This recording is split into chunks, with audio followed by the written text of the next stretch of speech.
Right, for sure. Right. All right, we are live. You guys have been waiting for it.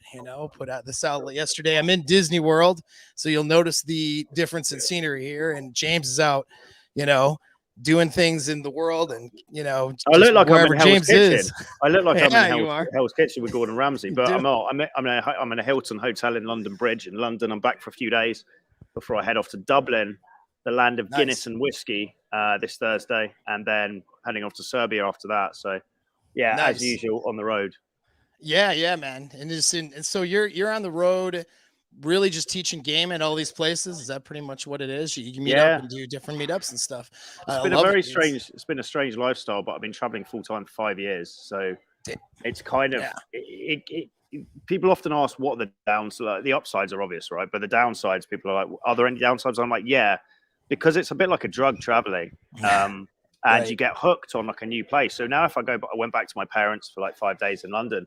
By day 3, I was climbing the walls because I'm so used to the stimulation of going to new places. So there are obviously it's first world problems, but there are obviously downsides to that lifestyle as well. And transitioning out of this eventually, if I do have kids, which is the plan, I'm 35. I always said by 40 I might have some kids. Then it's going to be a very interesting process transitioning out of just jetting from place to place, Right. Well, then you'll be in Disney World like me doing a show. And by the time that's how I ended up here. You'll be in Epcot Center pretending like you're in different countries. You know what I mean? So, yeah, man, that's awesome. That's awesome. Well, I mean, enjoy it, of course, while you can. A lot of people would love to have that lifestyle and they just simply can't due to obligations.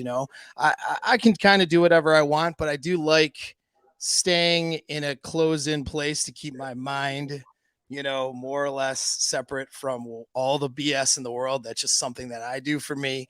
But I spend a lot of time in combat and doing things that will really mess up the way you think if you don't know how to push that other stuff out. But I do love a good time, and I hope that we'll be doing something soon. Maybe with that'd be cool, man. And where are you based? Where do you kind of reside normally in the US?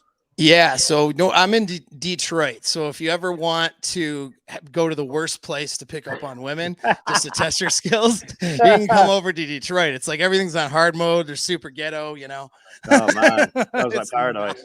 If the weather's terrible, I mean, I could just keep going with a list of there's some cool places though, if you know where to go, who to hang out with, like anywhere else, you find what's cool, right? But certainly if I'm like, what city do I want to visit and really experience a nightlife and experience some cool stuff, it's probably not Detroit. So I'll meet you in Miami. I'll meet you in Miami or California. But so we're gonna talk about you and Troy have this course that's coming up, and we're going to talk about Dark Triad Traits a little bit. These are things, the psychology aspect is something I get a lot into in my channel, and kind of the psychology behind a lot of why this stuff works. So it'll be a good discussion. You guys are out teaching guys how to apply it. I do too in some of my courses as well, but I mean, it's good. But you guys, have this course out. So tell me a little bit about that. We'll just start with that, then transition. Yeah. So I guess you'd sum it up as taking me and Troy predominantly teach what we call cold approach. So we try and we do supplement with certain things online. There's some things that we're going to kind of build products around, not the mainstream stuff people think about. I think you might have an idea of what that may be. I do. Yeah. And it's actually extremely effective. No one knows about it, or everyone's got this idea about it, which very is wrong. Effective. But it's very effective. But cold approach is generally our bread and butter. And the problem most guys have once they overcome the approach anxiety element, which is obviously massive because you miss 100% of the shots you don't take. It's self-imposed, misses. Once you can develop a certain level of social freedom and actually kind of approach maybe 8 out of 10 women you see, 3 out of 5 girls, like a good CEO, 80% of the time you're taking that shot. We're not expecting a perfect game. Then the next stage after that is taking your conversations from too nice and too social to a bit more sexual, you could say, with a bit more edge. Where the girl knows you're not a pussy, the girl knows your intention. You're not necessarily saying, I want to fuck you, but your intent, the way you look at her, the way you check her out, your aura says, I'm a man, you're a woman, this is male to female. This is kind of this is the product I'm selling. Do you want a piece of this, right? And that's really what the case course caters to, taking guys from social to sexual. So it's probably not really for complete beginners because you have to be able to approach a bit. Now, in the course itself, we mentor you. So even if you're not approaching, we can get you approaching. But I guess the ideal candidate to make the most of this would be a guy who's able to approach, but his conversations are a bit nice. Girls are putting him to that boyfriend box. He's taking like 3-4 dates to sleep with a girl, and he's getting loads of flakes. That would be probably the avatar of the guy we're pitching this to. Yeah, it makes sense. It makes sense. Well, that's a lot of people out there that need that help. So it'll be a good course for them, because that's one thing that guys struggle with is sexualizing the conversation and the interaction. Yeah. And they send messages inadvertently that says, I'm not mateable. I'm not a fuckable guy, you know, and they don't mean to do it. It's just like they approach, and then they start having this surface conversation with them, and they don't know how to take it into that seductive conversation, which should be happening really from the get-go. Like I noticed you when I watched some of your infields, that even if you're saying something just like, oh, hey, you know, you look nice in this, I just thought I'd come over and say hello, or whatever you're doing, you know, and you just do that initial approach, there's a seductive tone to your voice. You know, there's a way that you're getting into that girl's mind, even if you're having a innocuous, you know, very vanilla conversation on the surface that's very socially acceptable. The eye contact, body language, and tonality is cutting through. It's what I call a dual conversation. Right. You know? And so you guys are getting into that, which is good. And that's something that guys, once they're over that nervousness of approach, learning how to get over the nervousness of, you know, being able to sexualize in that way and not be, let's say, embarrassed or nervous about that. It's a very good skill set.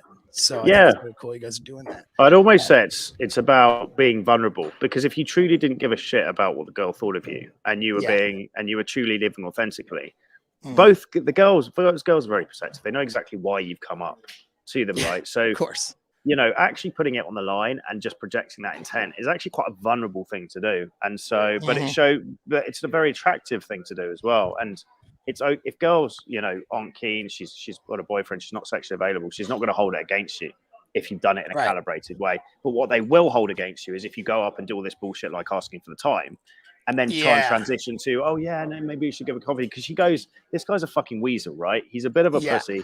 He can't actually put his intent what he wants. Yeah, it's a bit of con artist, right? So that's why indirect game initially might seem like the best way for nervous guys to get into conversations. And don't get me wrong, there is a time and a place to use it as training wheels in the transition process if they are super nervous, just to get them into conversation with women. But really what we want to be doing is transitioning to putting your balls on the line, we could say, and bringing that. And it doesn't have to be the caveat that you mentioned, Paul, which is great. We're not talking about necessarily saying, I want to fuck you verbally. We're projecting it by the way we say stuff, by the way we look at it, by the thoughts in our mind, you know, and she's picking up on that vibe. Right. Exactly. Like, cause even if that, you know, whether the conversation is very direct or whatever, or whether it's, you know, just an opener that's not maybe as direct as some other openers or just conversation starters, she knows why you're there. And so when you're unapologetic about that in your tone of voice and your interaction, that's attractive, you know, that's projecting that confidence, where as the rest isn't, you know. Now, so you guys are talking about really dark triad stuff, you know, so we'll get into that, because that's my audience is really curious about. So. Really? That's the thing, is it? It's a fascinating topic. I've always tried to think about it. Is fascinating, and I find it fascinating. I know Troy does, I know you do, but I've always kind of thought, why do people find it fascinating? It's kind of that the meta on meta thing of, yes, it is fascinating, but why is that? Yeah. Well, I think it's a couple of things. I think with guys, most men are not, you know, narcissistic psychopaths. And, you know, like, unless you're MLD, of course. Unless you're MLD, he is absolutely, you know, my favorite narcissistic psychopath. But you know, most people are not that way. Most people have the benevolence and want to care for people that they want to sleep with, you know, to a degree, and they can't figure out why these women spread their legs for these dudes who are either straight douchebags or straight, just completely don't give a crap about them. They Right. cannot figure it out because they were trained and learned that if I have to be I have to be a nice, kind person. And she says, I want a nice, kind man that's not a this, that, and the other. And then she ends up sleeping with that guy. Now, your course, my courses, we're not training guys to be a douchebag or be that guy, but we are training them to understand why those things work and then to be able to apply those things in a way that is not being a douchebag, right? It's the balance of I can have what I want. I know what she wants. We can have a mutually beneficial relationship, whether that is simply just having a casual sex or whether it develops into something else without anybody getting hurt. But I can display the traits, though, that cause her really to be attracted to that. We could say that asshole, right? And so I think it's what's fascinating, because a lot of these guys are like, dude, I've been trying to get there's guys who get no attention from women whatsoever, and they're not bad dudes, and then they watch these women just freaking give themselves up to these losers and some of these assholes, and they can't figure it out. So for guys, that's part of, I think, the draw to trying to figure out and understand this. For women are curious too a lot of times, because they're like, why is it I want the guy has these psychopathic traits? You know what I mean? Like, why am I attracted to this? What's wrong with me? And so I think that's the draw or the attraction. Yeah, it's a great point. I think a couple of things you mentioned there were touching on. So it's about putting it in a balanced way. We're not talking about going full-blown psychopath. I would say the ideal makeup and the avatar we touch on a lot in the product is Daniel Craig's James Bond. So if you look at his character traits, he's quite a charming guy. He's on his mission, but when the shit hits the fan, he is self-interested. He can be Machiavellian. He can just kill people. So it's 25% anti-hero, dark, 75% good guy is a good way to kind of, in a healthy way, I think, incorporate this stuff. Yeah. Well, and that's interesting. So I've deduced, so we have the 3 Dark Triad traits, which is narcissism, Machiavellianism, and psychopathy. Okay. And so when you go and look at the descriptions of those, you can pick out what of those traits actually make you a masculine dominant man that a woman would be attracted to. And then what element do I have to change to not be a narcissistic psychopath and to actually have healthy, good relationships? And I say again to the audience, relationships can mean casual, short-term, or long-term, whatever you and her find mutually beneficial. But we look at narcissism. So it's grandiosity, pride, egotism, and a lack of empathy, right? Well, obviously having confidence and having, high goals for yourself in a high framework for what you're looking for, what you're trying to go for, that's an attractive thing. Having, not irrational self-confidence, but self-confidence, and we could say positive, hopeful thinking about where I'm going. Those things, a narcissist will have those, but he'll have it sometimes to too much of an extreme. But a guy who has that and is very sure of himself, she follows that leadership.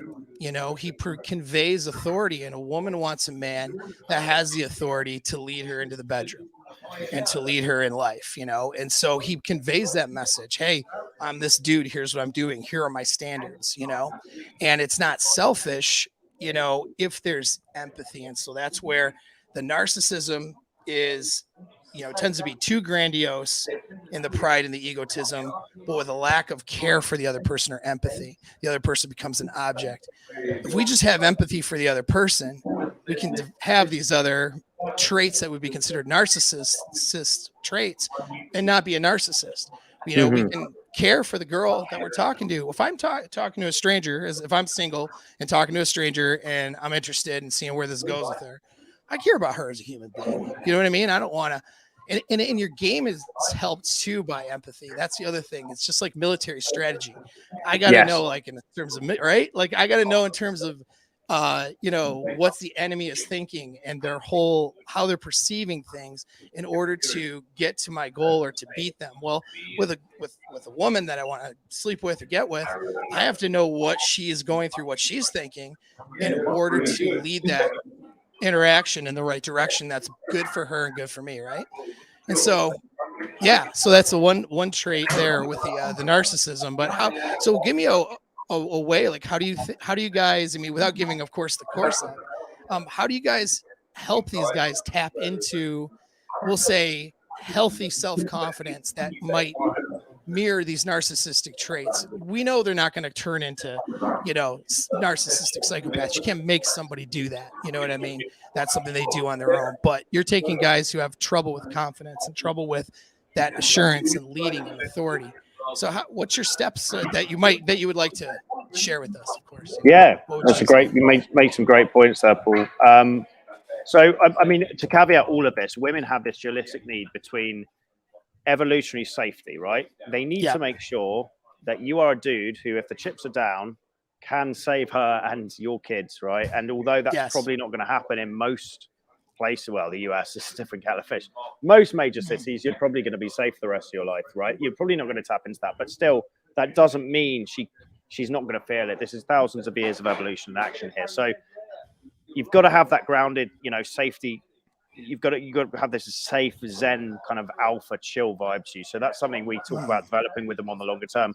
Things like meditation, focusing on being present, just getting your own head in order is a big thing. But the interesting thing is, obviously, women have this. It's almost a bit of a mess, isn't it? Because they have this inherent need for evolutionary safety, but they have this need for excitement, and you never want to bore a woman as well. So you've got these two contrasting aims going on. So this is why it's so effective to consciously understand all this stuff, because then you've got the kind of grounded alpha vibe down, but then you tactically throw in elements of dark triad traits that use tactically in a moderate, conscious way can really kind of spice that up and addict her to you. So yes, for the narcissism side of it, you mentioned it's good not to be necessarily irrationally self-confident. I would say for the majority of guys that we work with that actually probably come in completely the other way, especially from the UK, where it's kind of a thing. Like, Americans tend to be a bit more brash and ballsy, but the average dude in the UK, it really is stiff upper lip, super humble dudes, to the point of you start talking to them and they've actually done fucking loads with their lives, but they're so humble, they just don't want to talk about it, right? So women perceive that as they don't think much of themselves. So we actually would say, we teach them to completely overcompensate and almost become that MLD-like character where you just sing your own praise unnecessarily until you always need to go too far to then be able to dial it back down and get that right level. But yeah, as you talked about these narcissistic traits or narcissism, where we want to tactically put it in, it's really important to see yourself as the prize, because the whole frame of the conversation, from opening the woman up through the texting process, up through the dating and relationship, and eventually however long that goes, is she is slightly more into you than you're into her. You have to be the prize, and the frame has to be that she's chasing you to a degree. 100%. And so creating that slightly narcissistic mental point of origin of you are the prize, and everything you do is communicated through that filter, is going to make the whole process very effective. And once you consciously do this 100 times, that is just the process. And if you speak to women at any stage of the process, they test that or they don't want to buy into that process, you basically discard them from the process and you move on. Lack of empathy in the narcissistic element of the spectrum is also super important on the early part of the funnel, because we approach loads and loads of people randomly in cold approach, and lots of them aren't going to be interested. And if you start taking that rejection personally, you're screwed. Basically, it's going to really screw you up. So you tactically don't invest in that. You are a bit of a cold fish. You're obviously projecting a warm vibe, and you are obviously keen to meet the girl, but you focus the process of socialization and that process of practicing your social skills as a win for you, and not taking 100%. Any of it personally. And by actually orienting that inwards, you don't need anything from the conversation, so you're not affected by the quote unquote rejections you get. Good stats that we teach from cold approaches: 1 in 3 approaches a phone number, 10 phone numbers, 2 dates, sleep with 1 girl. That means every 1 in 30, if the girl is younger and hotter than you, are practicing game, you get a new girl in your bed. That means 29 times out of 30, it doesn't technically go anywhere, right?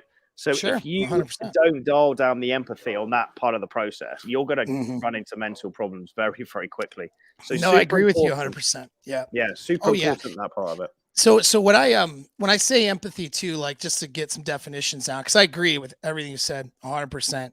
I'm usually, so what I would consider that is more of when guys interject sympathy too early. Sympathy being identifying with the emotional framework. Yes. So when a girl is like, rejecting him, he's identifying with that rejection and taking it personally. Empathy is actually can be very cold. It's just understanding their potential perspective and doing it from what I call a neutral mindset. So what happens is the guy will sympathize too much with her emotional framework, which is, I don't like him, I'm rejecting him. Right. And so then it puts him in a negative bias. And then from the negative bias, he starts going, well, I'm just not good looking enough, or what did I do wrong, or this and that. And he gets hung up on that rejection instead of doing what you're training these guys to do, which is not think about it, move on to the next thing. Right. And so that's where guys will really get caught up, where when you really have empathy, but from a neutral perspective, you recognize she could just be not in the mood that day, simply not ovulating. Maybe has another guy she's distracted with, which has nothing to do with you, and who cares? Maybe, she just got in a fight with her girlfriend. Maybe she's just distracted and just didn't perceive you the right way. Maybe she thinks you're ugly, but who cares, because other girls think you're hot, right? Like, it's like right? Like, you just don't care enough to get invested because you realize there's a whole bunch of things that could be the reason, and it's not your problem. Yes. It's actually her problem. It's a great way of. I think that's a great thing to keep conscious with our process, because a lot of the time when we were younger, we didn't have. I can speak for myself, and I think Troy on this. One girl would reject you, and then you would just assume that means you're done with all women everywhere at any time, right? As if they don't have different opinions and different tastes, right? So it's super important if one girl blows you out, especially if you're watching this and you haven't, maybe your dating life isn't where you want to be and you haven't done much approaching and you're scared of it. One girl does not represent the entire 4 billion women on planet Earth, right? And it's super, super important to realize that lots of girls just aren't going to be interested in you, but that's okay, because you only need to get a few of them to have a really good sex life. Exactly. And it's a lot of it is perceptual too with that. And that's important. Like, but yeah, me too.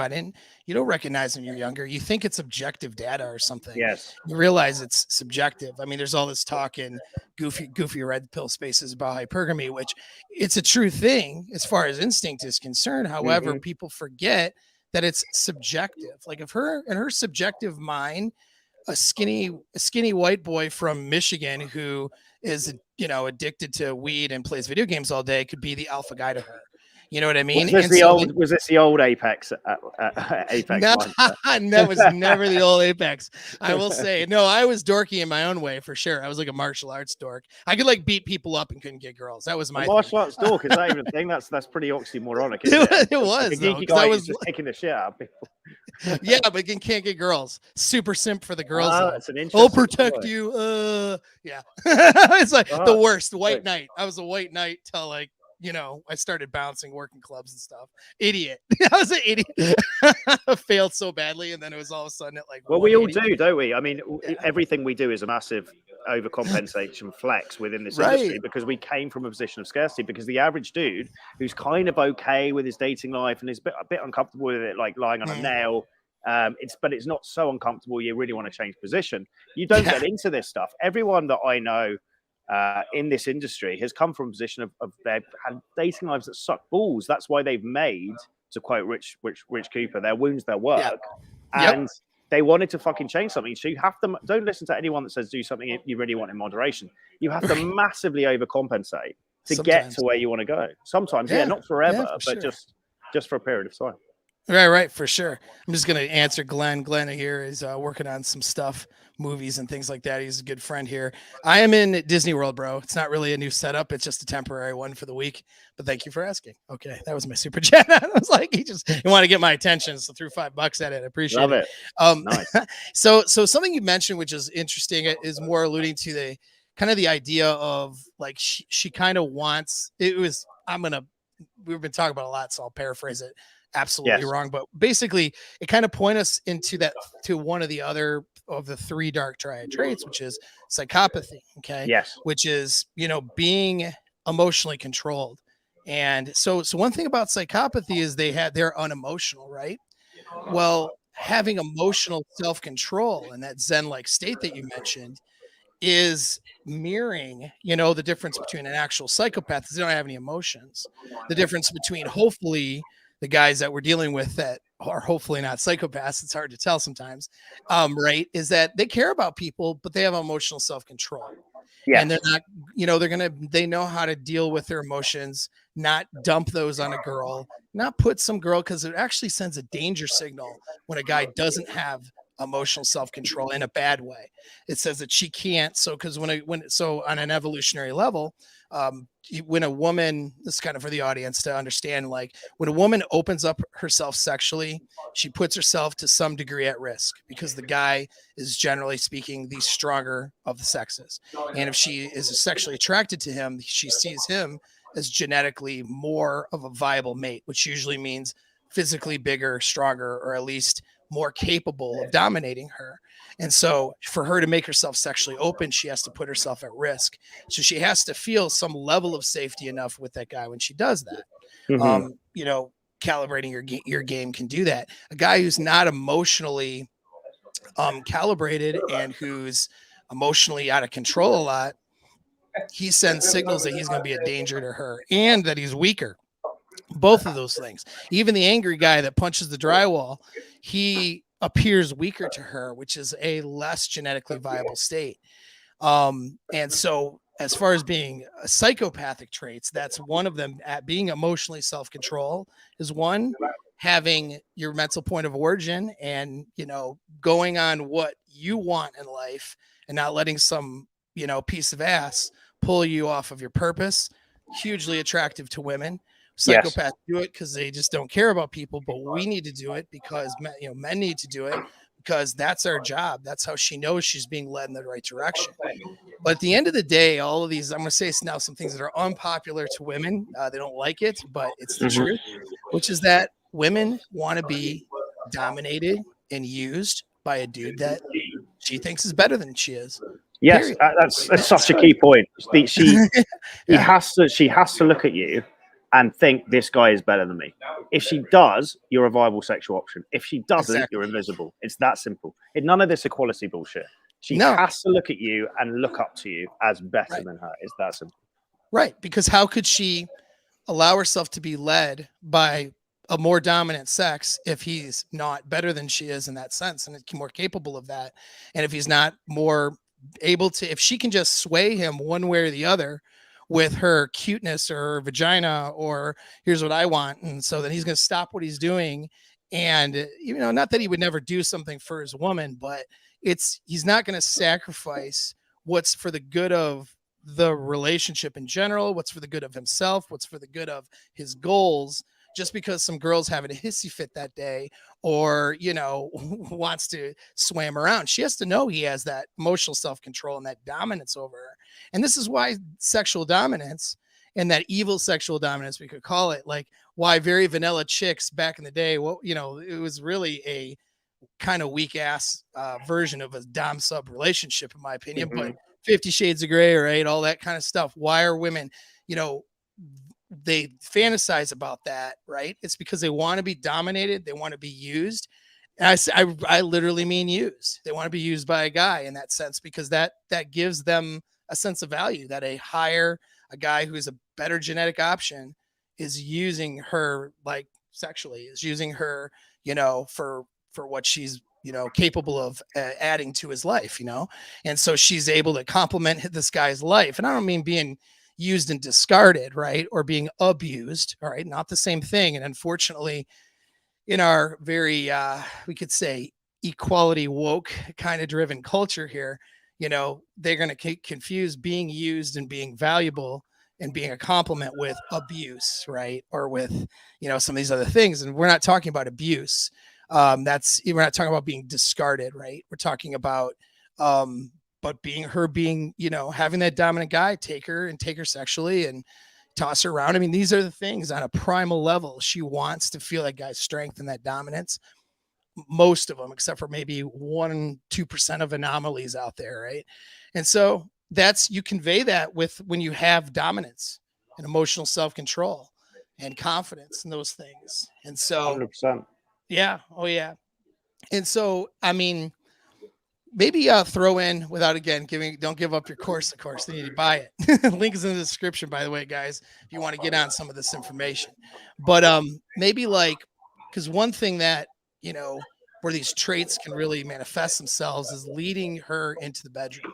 So going from you know, sexualizing that conversation in the beginning, having this development through the interaction where now she's becoming more and more sexually open and less, you know, concerned about her own security and more apt to, yeah, let's go have some sex, have a good time.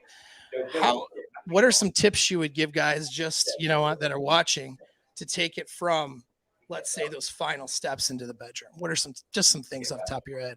Well, I mean, what we teach direct game, you're going up and you're giving a compliment, and we're teaching you to communicate, not just the verbal of, hey, you look nice, I had to take my chance. The way you're saying it, you want her, right? And you're projecting that. So the frame of the conversation is, look, this is why I'm here. And if women buy into that initial frame, they're already buying into the process to a degree. If they come out because in their mind, like, who the hell walks up to someone in a coffee shop, tells them they look hot, proceeds to have a good conversation where you're being playful, talking about them, you know, you're getting the oxytocin going in their brain. I mean, they're just like, this dude is uber confident. So when you actually go on that first date, they're expecting you. Too. Yeah, they're expecting. The whole frame is, this dude is a dude who gets laid, because who the hell has the confidence to do that? They don't understand what day game is. They're just like, they're telling their friends, oh my God, this guy came up in a coffee shop. She says, when you run good game, she says, we had chemistry, which meant she felt attraction. And so she's already put you into that box of fast sex guys. So we're teaching guys to go on that date, and we teach them, you know, the verbal skill set and the physical skill set to just basically try and take the girl home within half an hour.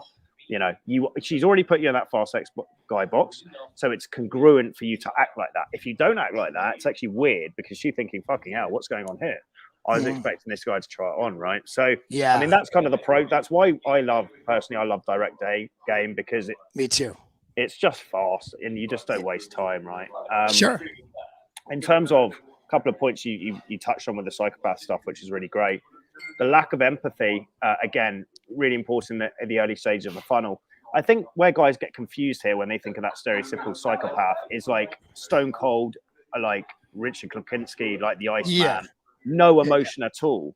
It's actually guys that I know that are quite high. More like Ted Bundy. No, yeah. I had to say that. They're quite charming. Like most guys, it's actually, you know, if you're employing this in a way that I think me and Troy would consider competent, you're not being like some really cold fish. No, you're still a charming guy, smiling and quite warm, but you're just, again, dialing down the empathy. I associate, you know, a good element of psychopathy when it comes to dating to incorporate. A good way to think about it as incorporating it is zero fucks given. So basically, part of the process, I guess, the equation, if you're breaking down what cold approach is, total social freedom stuff. Yeah, total social freedom plus social and emotional intelligence.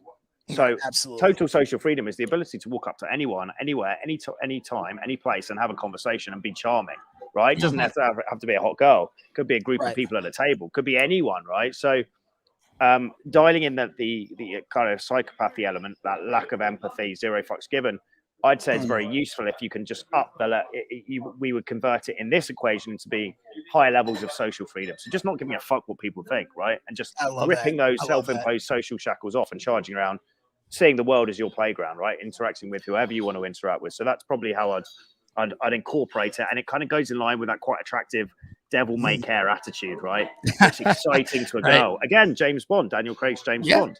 Devil may care. You know, he's just exciting. He's always stimulating the senses somehow. A couple of elements to touch on as well that I thought were good were you mentioned 50 Shades of Grey. The original of that book, which no one really knows about, is a great book to read. I've sent it to a few women. It's called Story of O. It was written in 1950s France, and the girl actually wrote it as a guy because, you know, she'd be just kicked out of France. No way, dude. Very hard. It's like triple as hardcore as 50 Shades of Grey. And every single girl I've given it to like reads it, and then I just walk in and she's already chained herself up to like the dungeon walls. And she's like, I've gotten started already. This is how it works. It's so hardcore, but women really get off on it. I've got like a PDF. I'll send it to them, and it's like hardcore. But it's a brilliant book. And then if you want again, guys get uncomfortable with this. The Reality of Female Nature, that brilliant book by called Pimp by a guy called Iceberg Slim.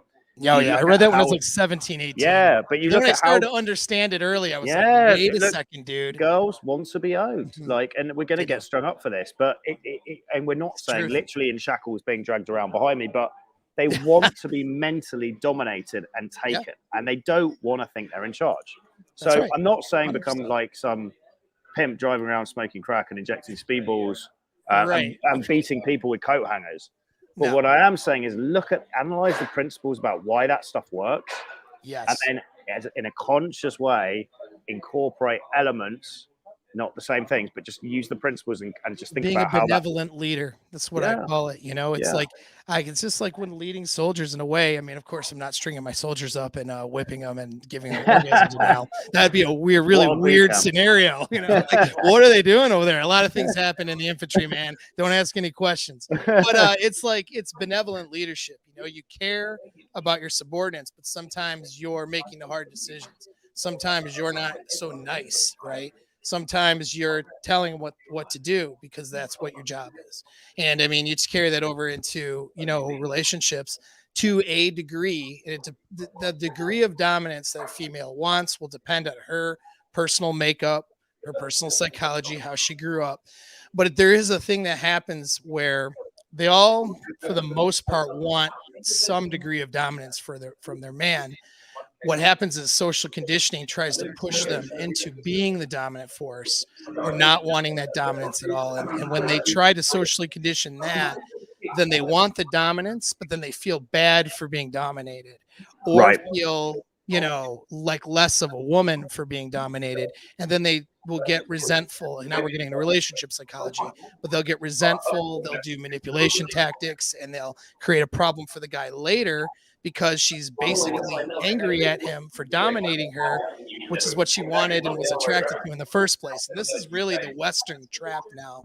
Yes. When it comes with women. And this is why women are so unhappy, is because they really want to submit to a man and they don't think that that by doing that makes them, you know, a valuable person. And so, you know, that we got to, you know, whip that out of them after we tie them up to the, you know, the bed, right? I mean, that's what our jobs are. We got to beat it out. YouTube just cuts me off right here. That's the last video, guys, I'm doing my channel. Oh, you had a good run. Of course, right now before they cancel me. But no, that's really what it is. And of course, you know, there's healthy ways of doing that, unhealthy ways. And you know, we promote the healthy ways, and you, of course, promote how to get them in the first place, or else you're not going to have a healthy anything if you want, you know, anything. Yeah. You have to get through. Completely agree with that. You're right that it is an Anglosphere problem. You know, we really have the UK, the US, New Zealand, Australia, Canada, we really have messed up. We're both responsible for it, the men and women, but it's a messed up market. You go to, and it's why I've spent 5 years traveling outside of the Anglosphere, right? So with the majority of where I spent my time, places like Brazil, Colombia, Serbia, Poland, up until recently, Russia, Ukraine. Women are, it's very clear gender divides. Men want to be men and women want men to be men, and women want to be women and men want women to be women, right? And so 100%. very clear roles, and it works. And yeah, you know, women, if guys acted you know, but and trying to be all this kind of nicey stuff, letting like we make decisions in Eastern Europe, they'll get laughed out the day. They will get laughed out the day. The girl will just be like, absolutely not, and just leave. They want to be led. I had it once. I remember actually one of the when I first started game, I was about 6 months in London charging around. I met this absolutely stunning Polish girl. She was, you know, I don't think tens exist because they don't, but she was. I get what you mean though. Probably one of the top 5 women I've ever slept with in terms of like pure beauty. You know, 21, perfect age. I was 27. Yeah, and I remember going for a drink with her in this area in central London called Covent Garden. We were sitting in this like nice cafe watching the world go by, and we got given the menus, and the waiter came back, and I was like, oh, I'll have a whatever. I ordered a beer, and then I looked at her and said, what would you like? And she was like, looked at me, gave me this really weird look, and I was like, no, what would you like? And she, you know, angrily pointed something on the menu. I think it was like an orange juice, and gave the menu back or whatever. And then I went to the bathroom. Yeah, I was like, what's up with her? I went to the bathroom. She was from, ironically, she was from Poland, but she'd grown up in Russia. So obviously very anti-Anglosphere. And I came back from the bathroom. She was super pissed off. And I was like, eventually like, look, what's up? And she was like, never, ever do that again. And I was like, what do you mean? She goes, never, ever let me pick anything again. As in she was just I love it, dude. I love it. She couldn't believe it. And God. but what was fascinating is she was so angry that I'd even considered That's a strange, giving I her know a what you mean. decision in the process. I found it Sure. super interesting, you know. That Whereas is in the so UK, funny and so true, in man. the UK, I've if you been try told. that on, Yeah. if you try to do that with an average, you know, ball breaking English woman, she'd be like, "How Oh, dare you she go would be choosing walking for out of me?" the date for you trying to do something Yeah, like that. yeah, 100%. It's exactly. amazing the divide.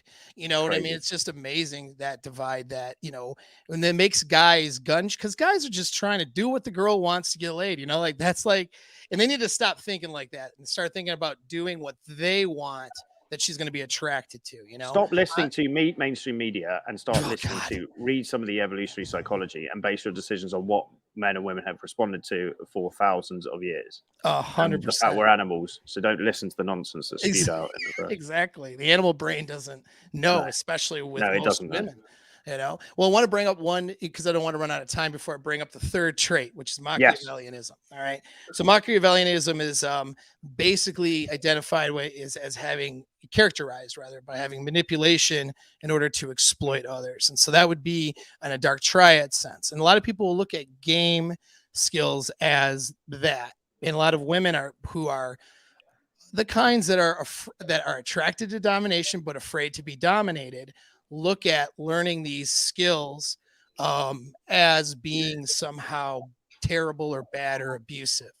Now, when I work with guys in my mastermind program, I talk about the difference between what I call deception, manipulation, and persuasion. You know, Right.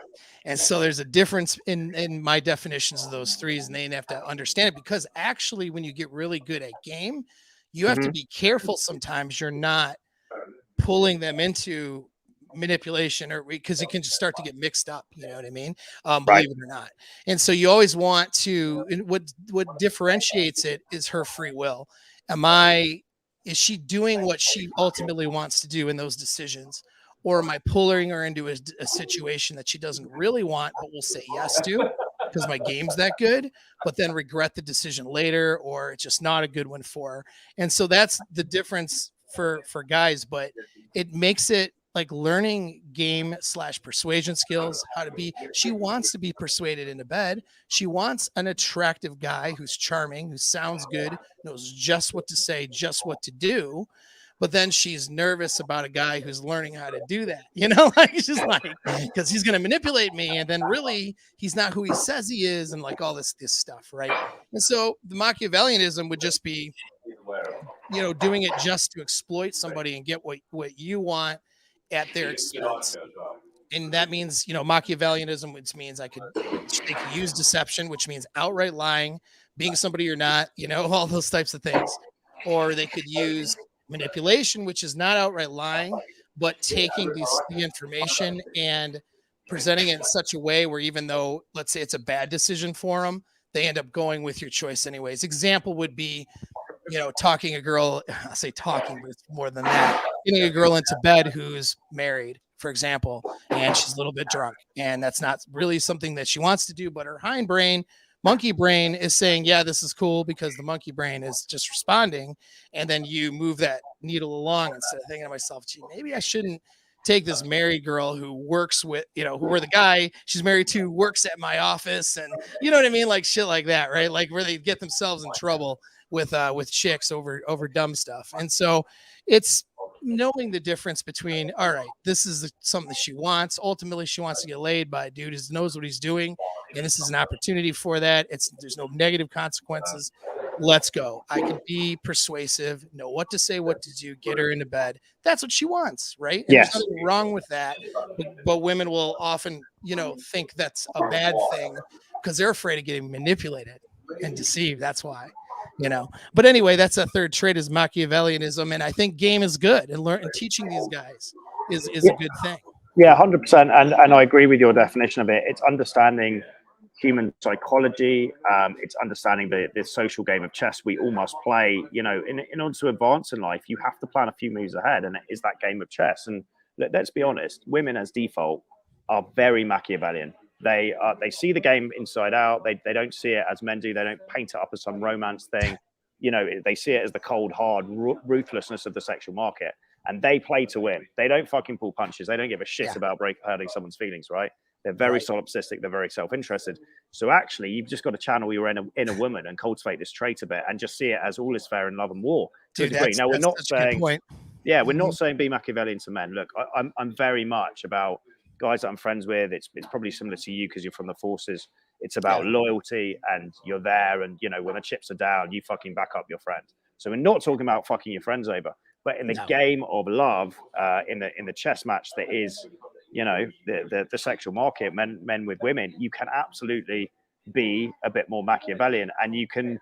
One of the elements that I actually say, you know, that we teach guys elements of is there's a former FBI negotiator called Chris Voss. He's he's great. So he talks about something called tactical empathy, which I'd say employed in the later stages is a very effective way to get women to kind of fall head over heels in love with you, right? And it's he teaches kind of reflective listening tactics, and basically the whole premise is take yourself out of you and put yourself into her and really try and understand how she sees the world, what are her hopes, fears, dreams, what makes her tick. Because the more you can identify with her, the more she's going to be like, this dude gets me. And the more she's going to want to spend time with you and connect with you. So that would be an example of how it could be a bit Machiavellian. It's a bit sneaky, but again, it's being consciously aware of the process and then just getting people to do what you want them to do, knowing it's the best for them. But you just got to. Well, it's just being a good communicator. People get mad about it because they're just not as good at it. That's why it's like, you know, everyone's trying to persuade somebody into something. Life is sales. Life is sales. Yeah, that's what sales is. You know, that's what, hey, man, you and I are going to go hang out. What do you want to do? Were you thinking of this? I'm thinking of this. If I like this idea better, I'm going to try to persuade you, right? Whatever, you know, and it's just not, it's not divisive. There's nothing wrong with it. But people get mad because they're not as good at it as somebody else. And the solution is just get good at it. You know, and that's what a lot of this stuff is about. It's teaching these guys to get good. We got a few minutes left, and I know you have a hard time, and so do I. But why don't you just kind of tell us? I'm going to plug you real quick though, because we haven't really interacted all that much, like in person. But I've looked at your stuff. I'm friends with Troy. We're de facto friends now. So now we're all in the same brotherhood. It's good. You guys are experts at what you do. And I'm going to just say that to everybody else, that you guys are the real deal. And I really appreciate that. There's a lot of liars and charlatans and bullshitters out there that oversell themselves in the pickup world. And, you know, it's just a shame because guys will spend money on building really a fantasy in their brain of how things will go, and then they take the information home with them and they end up sucking, and they end up right back at square one, or sometimes worse. And that's not good, you know, because they listen to some PUA guy who really is selling an image and a fantasy instead of real actionable stuff. And you guys sell real actionable stuff. It's not bullshit, and it really helps guys out. So that's my plug on you. Thanks, man. That's why I'm happy to endorse you guys. There's that link in the description for the course. But tell us about what they're going to learn in the course more specifically and all that, if they want to sign up for it. Yeah, just to touch on it briefly, because I can go to probably 35 past, is actually, you know, to complete the Dark Triad is sadism, and how that can actually be tactically brought in as well. Now, this is this is a very kind of touchy topic, because obviously, you know, people are like, what? You can use stuff like that. But I mean, just we're talking about in a minor way. You can, you know, stimulating competition anxiety. You can do stuff, quite knobbish stuff, like if you're seeing girls, you can come back with lipstick here, with girls sent on you. It can be manufactured, right? It's not necessarily even that you've been cheating on her, right? But just elements of this sprinkled in creates that competition anxiety. So we go into depth about how to actually do that, and some darker stuff in the course, probably not for YouTube. But you made a good point where you know, we try and make stuff actionable. So you've got all the material that me and Troy recorded, a number of videos. You've also got a task list of actionable steps to take to start basically building your kind of avatar. So we try and get you to picture that kind of idealized alter ego. Maybe it's that kind of James Dean image. Maybe it is Daniel Craig's James Bond. Maybe it's somewhere along those lines. We try and get you to really think about that, personalize that to you, and we help you with that process. And then throughout the forthcoming weeks of the program, you're watching the content, and then we actually have actionable steps you take to start employing this stuff. And then we have accountability via a WhatsApp group with the other guys who bought the course, and via group Zoom calls. So it's taking it from the theoretical mind wank, which is obviously very Guys love theory because it's like, oh, I feel like I'm doing something. And then you speak to them right? 6 months later and they're like, you're like, how right. many Mental approaches you made? And they're like, masturbation. none. That's what I call Yeah, it. that's it. And it feels good because it feels like you're doing stuff. But what we want to avoid with this, we're well aware of that because we've been in the industry for so long. So we were like, no, we're going to give them really cool information. We're going to make them consciously aware of stuff. That's the first point. But the second point is actually making it actionable and holding them to account. Because when you give someone a step-by-step implementable plan and they give them externalized accountability via us, but also that group dynamic, guys will take action and they'll actually become better. We're combining theory with knowledge. So it's 10% theory and then 90% is just taking the action. That's what we provide in that course. So it's very actionable. It's also super cheap. We've put it on for like, I think it's $797, which is the minimum course you can buy with me. Are like normally it's $7,000, right? So my time is expensive. Right, sure. I don't give it out for free. I value it highly. This is a massively reduced thing because we just thought it's super important guys actually learn this stuff. There's nothing out there like on the market that makes it actionable. And me and Troy like to give back to the people. So yeah, right. Why not make it a bit cheaper? Next version, if we ever release a version 2, it's going to be way more expensive than this. So yeah, it's a great opportunity to work with me and Troy over a period of time where you get direct access to it. So we are on the WhatsApp group and we are week to week giving you guys Zoom calls and helping you actually put this stuff into action. That's great, man. That's awesome. Well, it sounds like that's what a good coach does. It's also about the action plan. It's not just, the mental masturbation of theory and stuff like that. I mean, 100%. You got to get out there and do it. That's the bottom line. If they're not out there doing it and executing, then you become more frustrated, right? We've all done that thing. And it's exactly what I did. I've watched theory for 6 months and then just become even more depressed because I was consciously aware of all this stuff. They call it the bitter taste, the red pill and all that stuff. But I was also aware that people were taking action and I still wasn't. So I became even, my baseline happiness went down even further. Yeah. So it's so important, guys, watch content, but then take action or you're just going to be even more unhappy. You know too much, don't you? Yeah. 100%. Now it's a miserable place to be, to have a lot of knowledge on female nature and why they do things, but to not be able to use that knowledge to your advantage. It makes people more, it's horrible. At least the guy who's clueless and dopey out there and bad with women, just says, well, women are women, whatever. But he has a cognitive dissonance, he doesn't think about it. He just sort of does whatever. He doesn't do well, but he can pretend that his life's good. If you know all this stuff about women and you've been watching all this content, but then you don't know how to use it to your advantage, it's like you're torturing yourself. Like, what? I know. What are you doing? It really is. It's self-imposed. It's self-imposed torture, isn't it? Really 100%. And that's when they go in that direction of, blaming the chicks and women ain't shit and no good women out there. And, black pill this and like, it's just all this extremist thinking and really incels type thinking. It's because they're very angry, frustrated. And I hate to see guys doing that to themselves. It's not necessary. They just need to learn. It's like anything, if I suck at tennis, hire a tennis coach. Exactly that.